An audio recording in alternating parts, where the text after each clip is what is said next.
गोलीय दर्पणों से संबंधित आंकिक प्रश्नों को हल करने से पहले गोलीय दर्पण से संबंधित जितने भी फार्मूलाज हैं, जो भी टेक्निकल चीज़ें हैं, कॉन्सेप्ट्स हैं, उनके बारे में जानकारी पहले आप एक जगह लिख लें शॉर्ट में, इन शॉर्ट में। उसके बाद आप न्यूमेरिकल सॉल्व करें। इससे आपको पीछे के नोट्स के पेज पलटने की ज़रूरत नहीं होगी। ठीक है, तो जैसे सबसे पहला काम यही है कि हमको ये जानकारी होनी चाहिए कि U V F I O ये पता होना चाहिए ये क्या है। तो U क्या होता है? दर्पण से बच्चों वस्तु की दूरी, ये दर्पण से प्रतिबिंब की दूरी, ये दर्पण की गोली दर्पण की फोकस दूरी, I प्रतिबिंब की लंबाई, O क्या होता है? वस्तु की लंबाई। ठीक है, मैं पहले भी आपको साइन कन्वेंशन में समझा चुका हूँ, जो चिन्ह परिपाटी होती है गोली दर्पणों के लिए, उसमें मैं आपको पहले ही ये क्लियर कर चुका हूँ, लेकिन फिर भी एक छोटा सा रिकॉल बनता है जब भी आप न्यूमेरिकल पोर्शन सॉल्व करने जाएं। दूसरा सबसे इम्पॉर्टेंट जो इन न्यूमेरिकल्स में जो फार्मूला बहुतायत में लगेगा, अधिकतर बार वही फार्मूला लगेगा, वो क्या है? दर्पण के लिए, गोली दर्पण के लिए UVF में रिलेशन। तो दर्पण के लिए UVF में रिलेशन क्या होता है? 1/f equal to 1/v plus 1/u। ठीक, अब दूसरा ये है बच्चों कि अवतल दर्पण के लिए, अगर अवतल दर्पण की बात कर रहा है और अवतल दर्पण में आभासी प्रतिबिंब की बात नहीं कर रहा है, जो अंतिम स्थिति है जब वस्तु को हम अवतल दर्पण के मुख्य फोकस और ध्रुव के बीच में रखते हैं, तो प्रतिबिंब कहाँ बनता है? दर्पण के अवतल दर्पण के दूसरी ओर बनता है। कैसा होता है? सीधा होता है, आभासी होता है और वस्तु के सापेक्ष बड़ा होता है। तो उस स्थिति को छोड़ करके बाकी जो स्थितियाँ हैं 5, चाहे वो अनंत की हो, अनंत व C के बीच की हो, C पर हो, C और F के बीच की हो, या F पर हो, उन सभी के लिए जो साइन कन्वेंशन है, यानी अवतल दर्पण के लगभग यही साइन कन्वेंशन यूज करते हैं कि जो U है यानी दर्पण से जो वस्तु की दूरी है उसको हम किस में रखेंगे? उस मान को माइनस में। V भी क्या होगा? V की वैल्यू भी माइनस में, और F की वैल्यू भी क्या होगी? माइनस में। तो R भी एक तरीके से मान सकते हैं किस में होगा? माइनस में। हालांकि को तो R जब भी दिया होगा उसके सहायता से हम F निकाल लेंगे, F दिया है तो R निकाल लेंगे, तो इसकी ज़्यादा इसकी ज़रूरत नहीं पड़ती। उत्तल दर्पण, तो उत्तल दर्पण में वस्तु केवल एक इस तरफ रखी होती, बाकी चीज़ें कहाँ होती हैं? दर्पण के दूसरी तरफ। तो यानी उत्तल दर्पण में केवल U की वैल्यू क्या होगी बच्चों? माइनस होगी, बाकी सब क्या होगा? प्लस होगा। ठीक है, तो मैंने एक छोटा सा रिकॉल करा दिया है, प्रीवियस वीडियो लेक्चर हैं, आप उनको देख करके फिर से समझ सकते हैं कि गोली दर्पणों के लिए चिन्ह परिपाटी क्या होती है। तो चलिए, अच्छा, उसके बाद एक फार्मूला था किसका? आवर्धन का। गोली दर्पण के लिए आवर्धन का फार्मूला क्या था? M बराबर I/O बराबर माइनस V/U। इसमें एक चीज़ आप बहुत ध्यान दीजिएगा, अगर आवर्धन किस में है बच्चों? माइनस में। माइनस में है तो इसका मतलब प्रतिबिंब कैसा होगा? वास्तविक होगा। वास्तविक होगा तो प्रतिबिंब कैसा होगा? उल्टा होगा। आगे बात समझ में? अगर रियल इमेज होती है तो वो इन्वर्टेड होगी। और अगर M का मान क्या है? M का मान पॉजिटिव है तो निश्चित तौर पर प्रतिबिंब कैसा होगा? आभासी होगा। आभासी होगा तो सीधा होगा।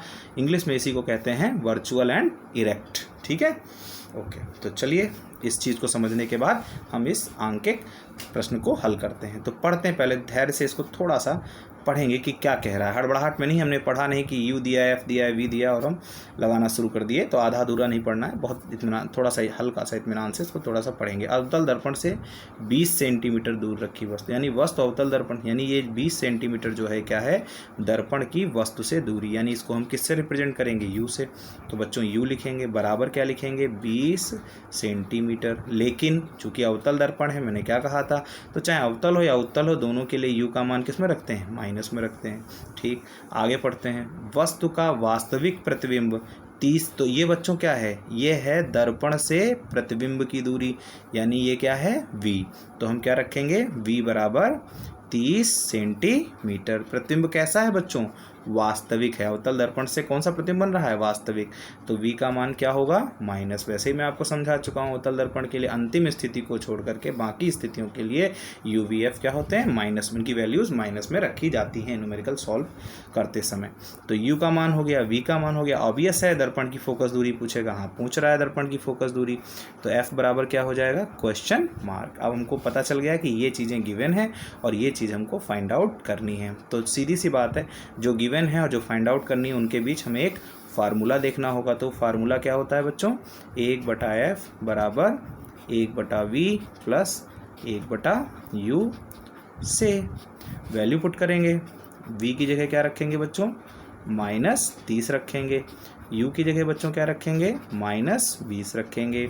आप इसको चाहो तो माइनस को ऐसे लिख लो और प्लस माइनस, तो ये क्या हो जाएगा बच्चों, माइनस हो जाएगा। 30-20 का एलसीएम कितना होता है बच्चों, 30-20 का एलसीएम कितना होता है बच्चों, 60। 30-20 का एलसीएम कितना होता है बच्चों, 60। अब क्या करते हैं, एलसीएम को, ये जो लासा है उसको हर से भाग देते हैं। टोटल हिंदी मीडियम के लिए बता रहा हूँ बेटा, ये लासा कहते हो ना, लासा कहा जाता है ना हिंदी मीडियम, तो लासा को हर से भाग देंगे तो भागफल कितना आएगा, 2 आएगा, और 2 की अंश में गुणा करेंगे तो कितना आएगा बच्चों, -2 आएगा। अच्छा बच्चों, और फिर उसके बाद बच्चों 20, अब 60 को किससे भाग देंगे, 20 से, तो कितना आएगा 3, और 3 के अंश में गुणा करेंगे तो कितना आएगा बच्चों, 3 ही आएगा। तो ये बच्चों कितना बन गया, -3 और 2 में भाई दोनों समान चिन्ह है, जुड़ जाएंगे तो कितना होगा, -5/60 होगा बच्चों। और इधर क्या होगा बच्चों, 1/f होगा। हमें 1/f का मान थोड़ी निकालना है बच्चों, हमको किसका मान निकालना है, हमको f का मान निकालना है। तो इसको हम क्या करेंगे, इसका इन्वर्स, इसको पलटेंगे यानी इसका इन्वर्स करेंगे, ठीक है, रेसिप्रोकल करेंगे। तो रेसिप्रोकल करेंगे तो क्या हो जाएगा, f। तो जो मैथमेटिकल ऑपरेशन एक साइड में होता है वही दूसरे साइड में भी होता है, तो इधर भी रेसिप्रोकल करेंगे तो क्या हो जाएगा, 16/5। चाहो यहीं इसको सिंप्लीफाई कर सकते थे, चलिए कोई बात नहीं, यहाँ सिंप्लीफाई कर देते हैं। तो सिंप्लीफाई करेंगे कितना आएगा, f = 12 सेंटीमीटर। तो देखिए f की वैल्यू क्या आ गई, 12 सेंटीमीटर, बट किस में आ रही है, माइनस में, यानी हम सही हैं। क्यों, क्योंकि अवतल दर्पण की फोकस दूरी किस में लिखते हैं, हम ऋण चिन्ह के साथ लिखते हैं, ठीक है, ऋणात्मक लिखते हैं। ओके, अवतल दर्पण की फोकस दूरी हम ऋण चिन्ह के साथ लिखते हैं, तो f = -12 सेंटीमीटर। लेकिन जब आप यहाँ लिखेंगे तो आपको ऋण चिन्ह लगाने की ज़रूरत नहीं है, इसलिए अवतल दर्पण की फोकस दूरी, ठीक है, इक्वल टू क्या हो जाएगी, 12 सेंटीमीटर। ओके, ठीक है। तो नेक्स्ट वीडियो लेक्चर में हम इसी से गोलीय दर्पणों से संबंधित अन्य आंकिक प्रश्नों को हल करना सीखेंगे।